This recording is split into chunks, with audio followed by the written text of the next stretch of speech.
Welcome to Rock Solid Radio. This is Merle Hutchinson alongside of my lovely wife, Linda. How are you doing today, Linda?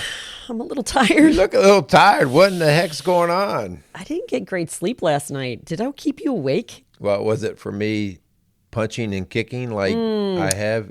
Not last night, but you have done that. You've been swinging at me and kicking at me.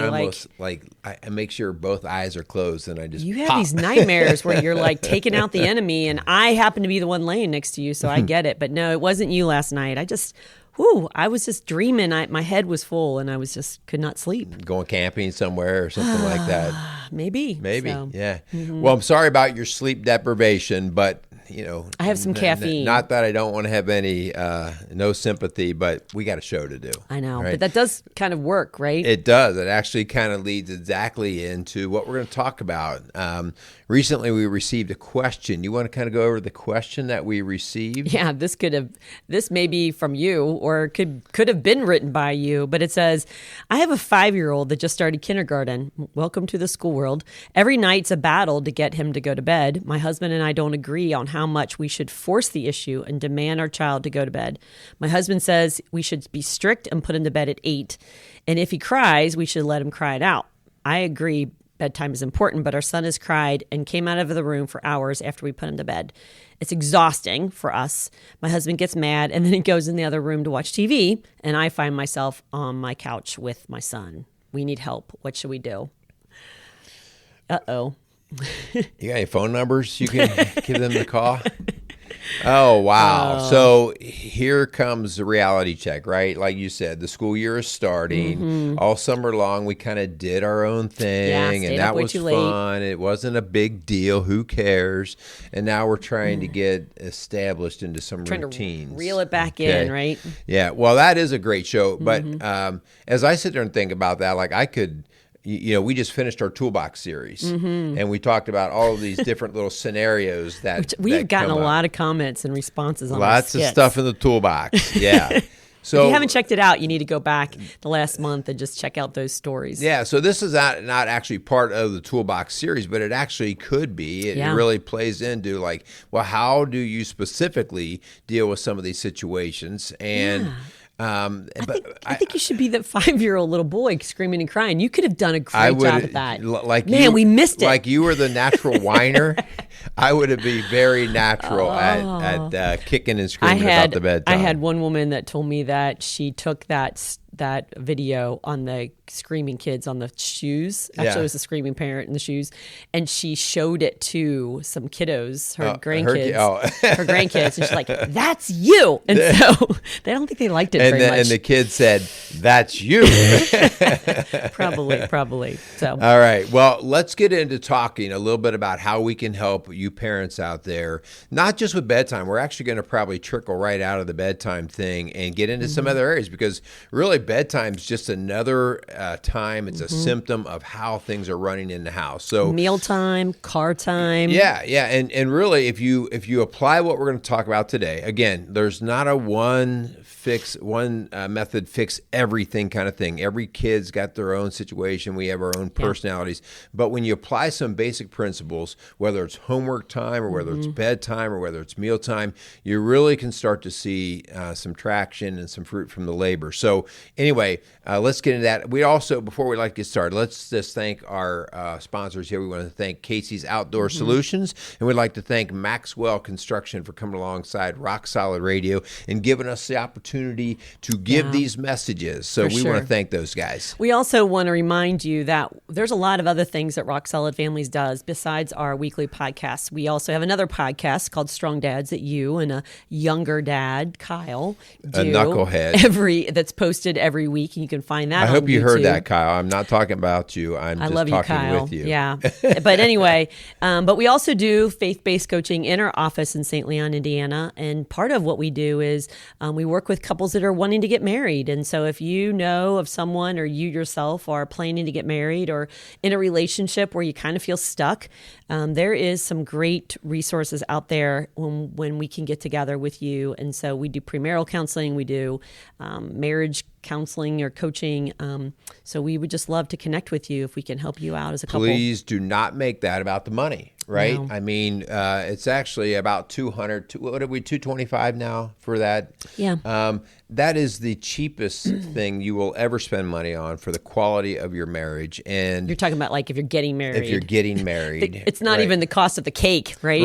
Right. And I mean, the discovery process of that we go through, there's all kinds of aha moments. I mean, a lot of times we don't want a whole lot of aha moments, right? Like we like when things like, yeah, I get it. That's good. But these aha moments, you'd rather have those this side of the wedding bells rather than post-wedding bells. Because then it's uh-oh. Yeah, then it's It's uh-oh instead of We aha. also have 2 marriage retreats or marriage events coming up in the greater Cincinnati area we wanted to make you aware of. One of them is at Bridgetown Church of Christ, which is on the west side of Cincinnati, and that is on Sunday, September 26th. It's just a it's actually an evening event, and so that is available to you. It includes a dinner and free childcare, but there's a cost for the dinner, and you need to reserve ahead of time. So go to Bridgetown Church of Christ. You can Google that and just look up under marriage, and you can register for that online. Yeah, that's going to be a fun one, about a 2.5 hour deal. That'll be fun. We also are going to be part of a marriage retreat weekend where we are presenting at that. There's going to be multiple presenters. We're going to present a couple of the different lessons there. But it's a marriage retreat that is being put on by Bright Christian Church, which is over in the Southeast Indiana side of things. But the actual retreat is in Cincinnati. It's in Mason, I think. Over Mason, in Ohio. Mason. Is it the Hampton? I think it's the Hilton. Or the Hilton. Yeah, I think it's the Hilton Garden You can Inn. find more information for that at Bright Christian Church website, and you can search under events, and you can register for that online as well. And that's November 5th and 6th. Yeah. Okay. So those are 2, actually 3 things that are related to marriage, but 2 actual opportunities to just kind of get a shot in the arm, get a reboot, whatever it is, a reset button, whatever you need. Yes, you love the reset button. And to go from there. All right. So let's get into our topic a bedtime. little bit. Okay. Ooh. So we're going to talk about the bedtime thing, but like we said just a little bit ago, we're going to expand that because it's not really the bedtime that's the issue. Bedtime is just where you're seeing some things come out. They're starting to display themselves. But don't confuse yourself with the idea that it's only bedtime. No, they might start with bedtime, but it'll trickle into other areas, and the next thing you know, you will be finding yourself in a lot of these little back and forth battles. So we're gonna move it out of the bedtime here as we go through this. Yeah. So hopefully, if this is something that's really important, parents will act like it's important and persevere in order to establish it in the house. So we're hoping that you're watching this because it's not been going well and you want to get this under control. And so maybe you're not even realizing it is out of control yet. We have parents, for instance, hon, who still believe in the family bed, that believe that their children are safe and secure and better off sleeping in between mom and dad than in their own bed and in their own room. And we're just telling you, research says, and we from personal experience know, that's not the healthiest place for your kiddo. It's a good place to break up or hurt a marriage, and we will speak to that firsthand. We see that very frequently with couples who are struggling in the marriage, and sometime in our conversation we find out that there's also a kid that's sleeping in the bed. So unless you live in a one-room teepee out in the middle of the plain somewhere, it is time to move your child out. Speaking of which, we're thinking of going camping in a tent, which we have not done with our adopted kiddos. So we'll stay tuned on that one to see how our bedtime routine They are went. sleeping outside of the tent. In that one-room teepee. But honestly, not only is it not good for your marriage relationship, maybe you're like a single parent and you're like, well, there's no one else in the bed with me except the child. It builds insecurity for your child. That's really hard to believe, but it builds insecurity in your child because they almost use you as a receiving blanket, like a comfort. And without you, it's kind of like not having your pacifier or not having your blankie. And so you got to realize that you're creating a habit that's going to be very hard to break and create problems. Yeah, you're 100% right. And I'll go one step farther. I can't say this doesn't happen with men, but I frequently see it happen with women. When the husband is out, maybe he travels in his job or whatever, she oftentimes will use the child as a pacifier because it's just it's a comfort thing. And so she feels even more comfortable when the child is in the bed with her. Yes. And so it's not just about the child getting their comfort satisfied. It is oftentimes the adult who's feeling insecure and is using the child to help supplement. So just keep that in mind when one is inviting the other into a bed. We even had this with our children and the siblings, that they were feeling insecure or scared, and they would ask the other one in. And so it's almost like saying, I need my pacifier, I need my blankie. So just kind of keep that in mind. But we want to tackle this problem in this bedtime routine specifically by really looking at what is your value system? What is your family going to stand on, and what are they going to fight for? And you as a couple, if you're married or if you have a significant other in the home with you, you've got to decide together, this is something we're going to nip in the bud and we're going to fight for, because we know it's not only just healthy for our marriage, but it's healthy for our kids. Yeah, great point, Hunt. And prior to us recording, you kind of reminded me of something that I think is important. Like, guess who establishes the values of the family? It is the leaders of the family. And so I think sometimes, Hun, you and I just make the assumption that, the parents are going to step up and be the leaders. And the reality of it is a lot of times in the home, the kids are leading, or we just don't quite know who's leading, right? And so the kids are establishing the values. Maybe they don't go out and state them, but they actually demand certain calling things. the shots. Right, they're calling the shots. And so the very first thing we really need to do is we need to establish who is leading the home, who the authority figure is, not the authoritarian, as we've spoken many shows before, but the authority, like, hey, the buck does stop at me. What are we going to stand for? So before we even get started, when we talk about the bedtime routine or any other routine, stop making assumptions. Linda and I both came from very different homes, not totally different. A lot of these things with upbringing were pretty similar, but don't make an assumption that you both agree on stuff like bedtime. Right?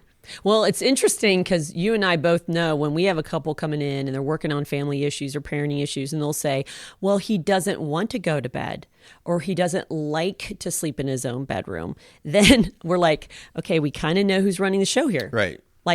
Or they don't like what I cook, so I make them chicken nuggets every night. So you've got to admit, okay, they're the boss in the house right now. And I need to reestablish, and we together as a couple, which is so hard when it's a single parent, because they kind of feel like they're doing both roles, mom and dad. They're the bad guy no matter what goes on. But together, if you have someone else in there, you've got to establish what's your value system and who's the boss in your home. Two things that we want to encourage you to do when you're establishing the value system, okay? First off, you are listening to a faith-based show here, and we make no apologies about that, and there's a reason for that. We, first and foremost, establish our value systems and what the Bible, what Scripture supports and backs up, okay? Where the Bible doesn't speak, all right, then we want to go to scientific evidence, whatever. And again, this is I'm a science guy, but science does change and more evidence does come out, okay? But if the Bible is silent on something, then we go to what the scientific... if they collide, obviously the Bible trumps. But what's so funny, though, Hun, is they almost never collide. And that's what the cool thing is about this. Like what you start to see, what was recommended in the Bible, we start to see, especially in marriages and family, that the science 100% supports it. So first off, when we talk about what values you should have in your home, Linda and I are not in a position to go in your home and say, you should start valuing this and this and this and this. No, that's what we had to do in our own home. But in your home, your values have to be stuff that you are willing to enforce. All right. And so if Linda and I went in your home and said, from now on, you have to start valuing this, and it didn't quite jive with what you were thinking, you're probably not going to commit to the enforcement. Right. So for instance, and we're talking about bedtime routine. So let's look at what the experts tell us are recommendations for sleep for our kids. You may think, oh, my kid only needs 4 hours of sleep or 6 hours of sleep. Well, what does research say? What does the doctor say? And so you can Google that really simple. We actually did that and how much sleep kids need. And we can even put that chart up on our thing. But, definitely depending on their age, including naps, little guys need 12 to 16 hours of sleep. And that's... So this is from the American Academy of Pediatrics. Yeah. And so this is like for the total of the day. Right. So in a 24-hour period. So this is talking about the number of naps we have, any other thing. So we accumulate that together. And just like you said, the little guys 4 to 12 months are looking at 12 to 16 hours. Yeah. Okay. Yeah. As we move on, 1 year to 2 years, these guys are looking at 11 to 14 hours. I'd love to have that. I want to be a toddler. Yeah. Right? Preschoolers, 10 to 13 hours, okay? And that includes if they take a nap, like after school or before they... Right. But here's kind of, we're getting into school age, 6 to 12 years old. We're still looking at these kids getting 9 to 12 hours. Now, remember, at this age, there's a very good chance they're not getting naps anymore. Right. All right. So now we're talking a 9 to 12 hour stretch. 9 to 12 hours. Okay. And so the idea that your kid goes to bed at 11 o'clock at night, you are totally messing with their health. Yes. Okay. And this is not stated anywhere in the Bible. This is through what we have managed to test over many years. And so that's how at least we would help coach and advise people. Okay. Yeah. And if you have a teenager who believes that they're invincible and they could stay up all night and go all day, it doesn't work. And so sleep deprivation is a real thing, and it's very tightly connected to anxiety and depression. Can you hear that? Which is, by the way, on the rise. So 8 to 10 hours is recommended for kids 13 to 18 years old. 8 to 10 hours. Think about that. Are your teenagers getting 8 to 10 hours? And if they have a phone in their room, can I just tell you, they're not getting 8 to 10 hours. Right. They put it over there and they keep it out. Right. I'm sorry. They're not. It has notifications popping up, and they get up after they can't sleep for a little while, and you don't know what they're doing while. That's why our kiddos, their phones sleep in our room, in our bathroom, actually. So they're not even next to our bed. Yeah, I don't want to hear that stupid thing buzzing all night because you can hear the stupid thing buzzing all night. Yeah. That tells you that their friends are doing all of these other social media things. Yeah. And if it were in their room, it would be buzzing and waking up our kids. Yes. And of course, our kids might be right in there chiming in. So first things first is together or apart, if you're a single parent, you got to decide how much time does our kiddos need to go to bed? Or, how much time do they need to sleep, I should say. What's their bedtime? You've got to decide, and then you got to agree. We're going to enforce this, and we're going to support each other in this effort. All right. Yeah. Number one. Excellent point. So the next point, and this is even for us adults, and there's more and more sleep studies on this, is the whole idea of the sleep routine, the bedtime routine. Sometimes we talk about sleep hygiene, like in other words, what you're actually doing to prepare. Sleep hygiene? Absolutely, sleep hygiene. Look it up, check it out, right? And so that whole idea that you especially with little kids who do not have a concept of time, like they can't look at the clock and say it's 8 o'clock, all right? But they know when certain things start to happen that we are now triggered into the next phase or the routine prior. Okay. So this is so important, hon, because now we see so many parents, whether it's a single mom or it's mom and dad have late nights and they're back and forth working, that it's like whenever they walk in the house, they go, it's bedtime. All right. And the kid is like, what do you mean? Like, I was just watching my favorite TV show. Okay. So we have to establish a regular routine. There are opportunities for breaks. So maybe you take that Saturday night or that Friday night and you go, hey, tonight we're going to do a little different. We're going to do some popcorn. Watch a We're movie. stay up till 10 o'clock or whatever. Whoa, 10 o'clock. Okay. But the rest of the days, it is important to get their cycle ingrained and moving if we don't want to fight this all the time. Okay. So can I just tell you, for those who have not been watching Rock Solid Radio, we have 5 children. 2 of them are adults and married, and we have grandchildren, but we have 3 children who we adopted 6 years ago almost. when they came into our home, they had been in 5 foster homes in 5 years, and their whole life had been disrupted, and nothing was secure and safe in their world. And so this routine of this bedtime was so critical for them. And they were so hungry for it. Right. When we established that there was a snack time from this time to this time, maybe 7:30 to 8. And then at 8 o'clock was showers, okay? And from 8 to 8:30, we are showering. And then at 8:30, we're reading a book, we're doing our prayers, and by 9 o'clock or 8:30, whatever, depending on how old they were, that was bedtime. And Right. I'm telling you, they felt that security. It was almost like we were wrapping them up in a safety blanket. And that was something that to this day, and they're teenagers now, they still crave. Right. They crave going in and getting that shower. They crave that snack time. They crave that.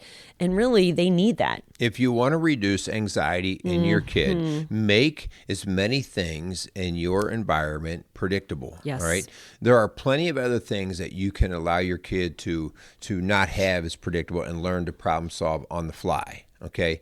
But a lot of these things that are daily, that's not where we need to spend our time figuring out and wrestling whether we know how to do it or not. So these are the things we want to establish, set routines, and that just creates security. And what is interesting is all of our kids have gone to that point where they actually, there's no such thing as us really saying Enforcing you need to it. go to bed now. Right. Because they do it. That's their pattern. That's Yes. like, oh, I'm getting kind of tired. It's about that time. Okay. And we don't have to run a watch on them going, okay, it's this time. Because that is what their body is now comfortable with. And we've said it on other shows before. Consistency leads to security. Right. And vice versa. Inconsistency leads to insecurity. So in this world of insecurity right now, where anxiety is off the chart, can you help your kiddos by just bringing it in and giving them something they can count on and have as predictable in their schedule? That's what they need. Okay. Next, what's next? Yeah, so once we've lined out this routine, we get our kids used to that, but we also want to tell our kids what they can expect from us and what we need to expect from them. So even when they're little kids, they're 2 and 3 years old, okay? So, hey, mommy, daddy, we love you, we're always here to take care of you.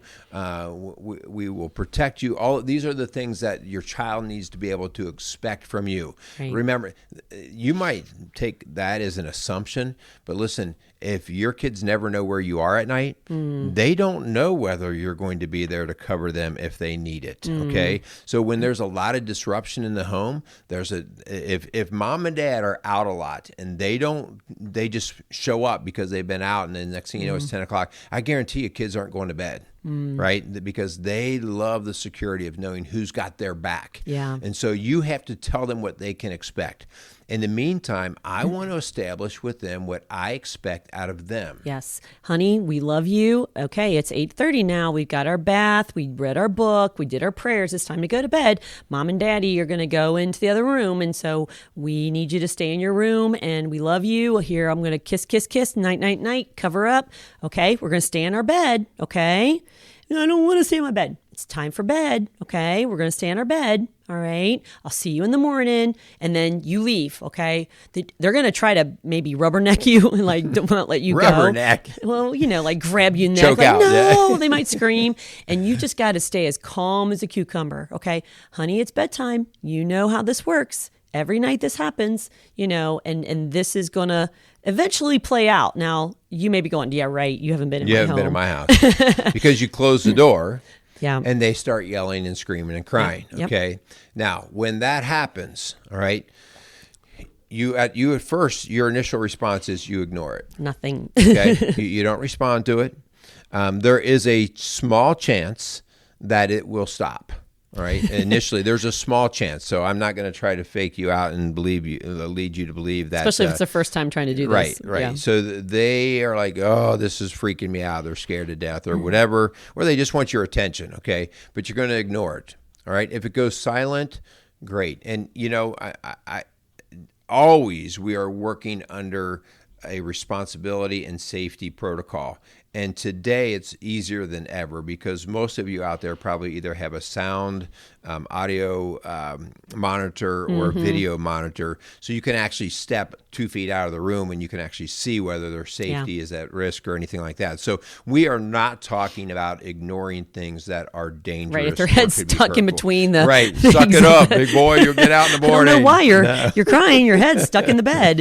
Yeah. So we are going to ignore. All right. But if it continues, and it's bloodthirsty cries, and you're probably the one listening to this because you're like, I'm about ready to lose my mind. Please get to the point. This is where I'm waiting. Because this is what I'm looking for.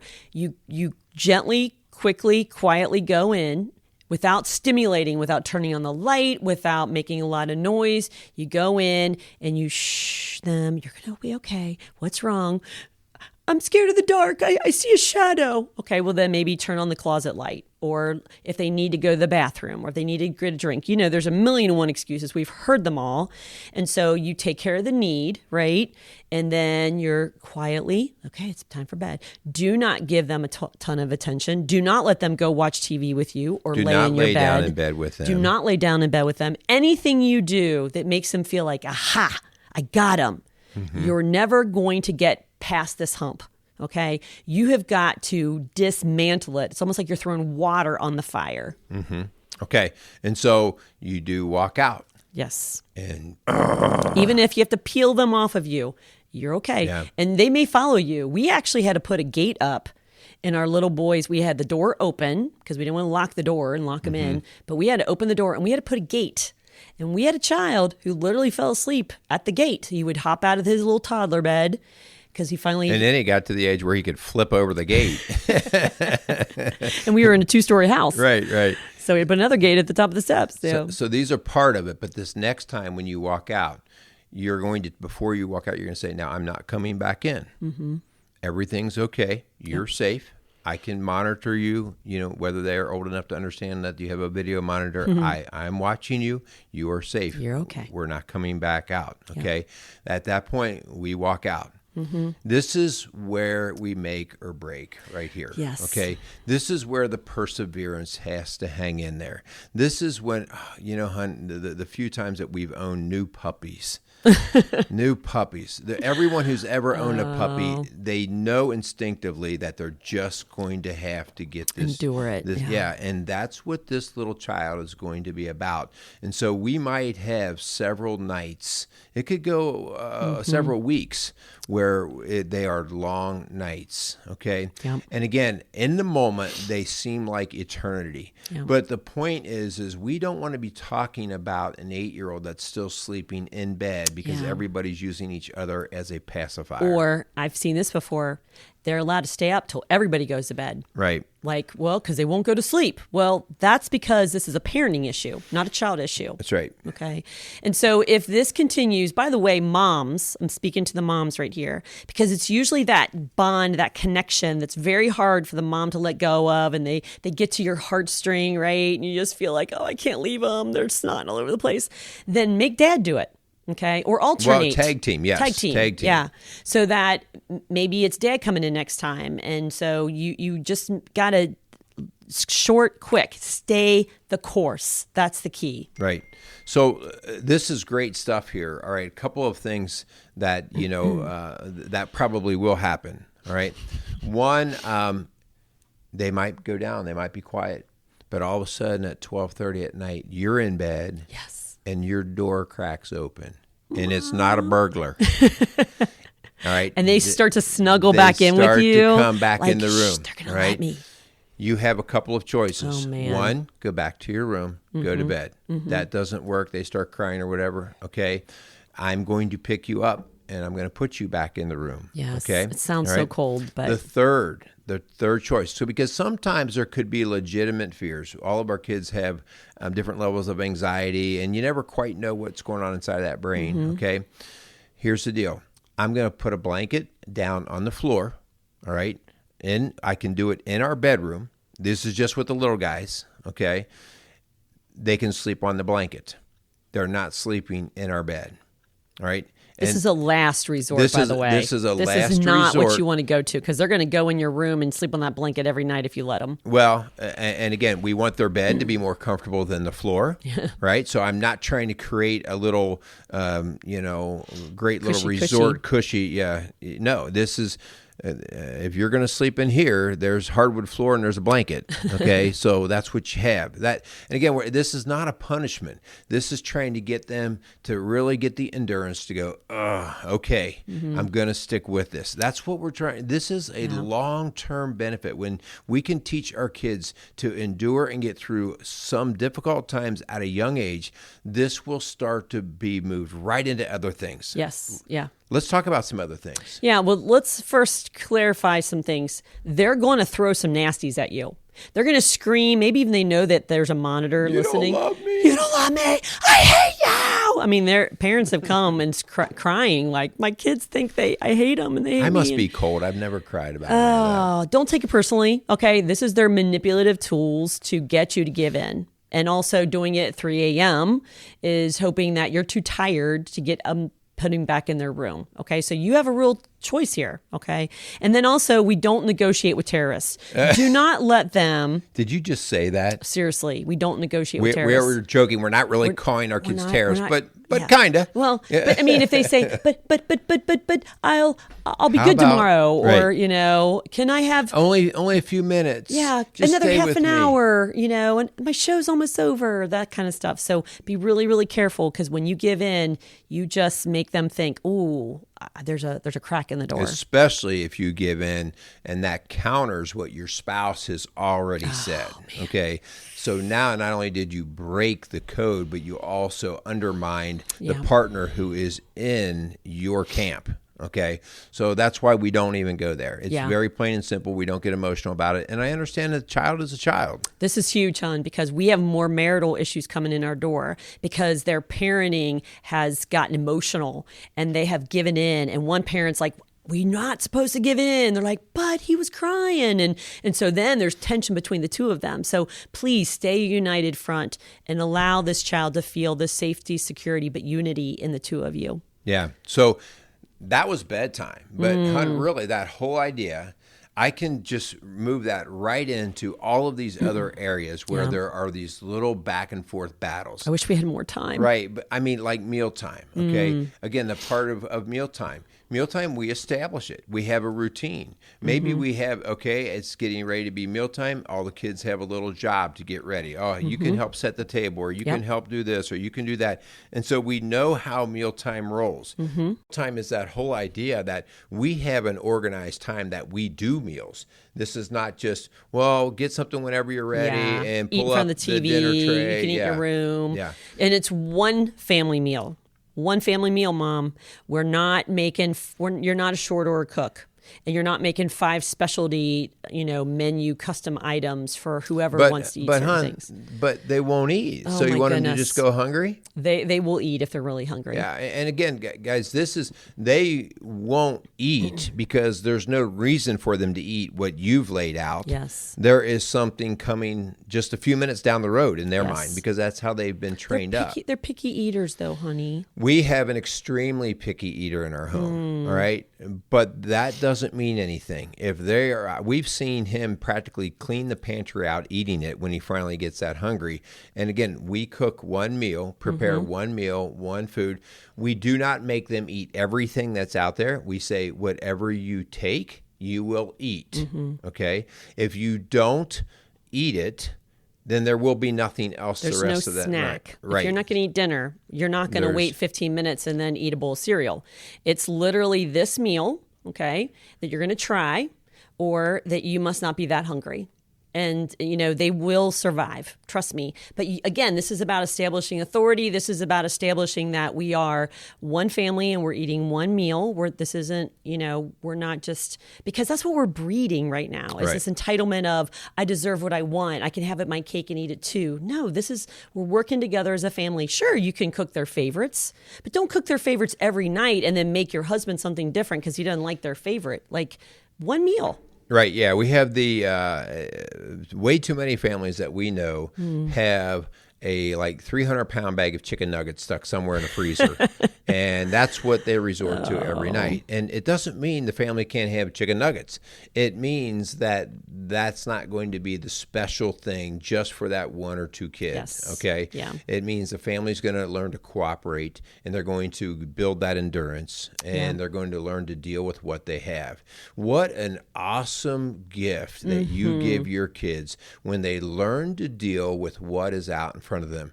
That seems a lot like life. Yeah, exactly. Okay. And this is all about being a strong leader with a clear vision of what you want for your family and what's healthy for your children. It's time to assert ourselves. I had some clients that want me to do a whole series and a whole teaching mode on assertiveness because we are just avoiding things and we're not speaking the truth in love and we're not asserting ourselves with authority. We're second guessing ourselves and we're just, letting our kids undermine our authority and our decisions by what they feel like in the moment. We need to show them commitment and perseverance and this pecking order of how things work. God, parents, children. That's how the order works. And that's how it goes into the next generation successfully. And, and again, that's the point here. We want that next generation to have every bit of the foundation that we had. All right. And again, we is in a crumbling state in many areas right now because we've already broken it down. So we're trying to reestablish, hey, who's leading? Yeah. All right, let's wrap it up, babe. Yeah. So as we want to close, again, we want to thank our sponsors, Casey's Outdoor Solutions and Maxwell Construction, for just coming alongside Rock Solid Radio and allowing us to do these programs that we feel are really practical and really important for families. Building a stronger community, one family at a time. Make it a great day. And tonight, I'm staying up late and I'm eating chicken nuggets. Take that, Mom.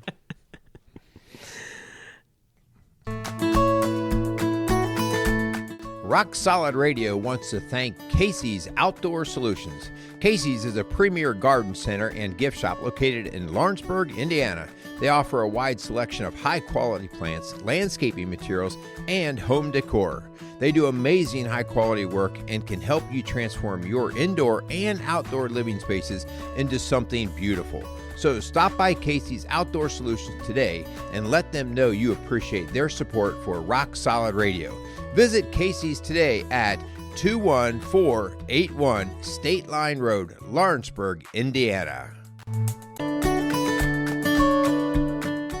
Rock Solid Radio wants to thank Maxwell Construction, who has been our sponsor since the very beginning. For over 30 years, Maxwell has delivered the highest quality projects by holding to their core values of customer satisfaction, positive attitude, respect, and excellence. So if you have any kind of commercial construction need, give Maxwell Construction a call today at 812-537-2200.